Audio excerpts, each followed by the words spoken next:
Injury যে কোনো ফুটবলারের চিরশত্রু, আর এই চোটের কারণেই বিশ্বকাপ বাছাইয়ের দুই গুরুত্বপূর্ণ ম্যাচ মিস করবেন আর্জেন্টাইন মহাতারকা লিওনেল মেসি। মেজর লিগ সকারে দুর্দান্ত এক গোল করে মেসি জানিয়ে দিয়েছিলেন উরুগুয়ে ও ব্রাজিলের বিপক্ষে আসন্ন চ্যালেঞ্জের জন্য প্রস্তুত তিনি। কিন্তু ভাগ্যের কি নির্মম পরিহাস, আটালান্টার বিপক্ষে ওই ম্যাচেই পেলেন চোট, আর তাতেই জাতীয় দল থেকে ছিটকে গেলেন আর্জেন্টিনা অধিনায়ক। সোমবার সকালে ইন্টার মায়ামির হয়ে পুরো 90 মিনিট মাঠে ছিলেন মেসি। পিছিয়ে পুরো 2-1 ব্যবধানে জিতে ইন্টার মায়ামি। দারুণ এক চিপ শটে দলের হয়ে সমতাসূচক গোলও করেছিলেন এলেমটেন।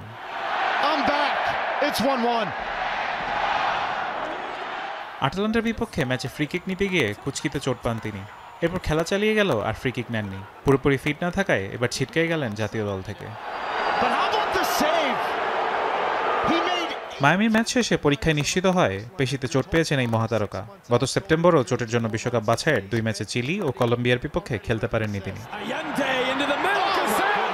মায়ামির হয়ে মাঝে 3 ম্যাচ না খেলা মেসি পেশিতে সমস্যা অনুভব করায় তাকে উরুগুয়ে ও ব্রাজিলের বিপক্ষে ম্যাচ দুটির জন্য দলে রাখেননি স্কালোনি। সমস্যা যেন আরও গুরুতর না হয়, আপাতত সেজন্য মায়ামিতেই থাকবেন 37 বছর বয়সী এই ফরোয়ার্ড। 12 ম্যাচে 25 পয়েন্ট নিয়ে দক্ষিণ আমেরিকা অঞ্চলে 2026 বিশ্বকাপ বাছাইয়ের শীর্ষে বিশ্ব চ্যাম্পিয়ন আর্জেন্টিনা, 20 পয়েন্ট নিয়ে 2 নম্বরে উরুগুয়ে, 18 পয়েন্ট নিয়ে 5-এ আছে ব্রাজিল।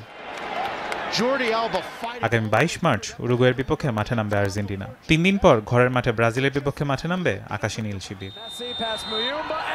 ফারহান ইহসান, এখন।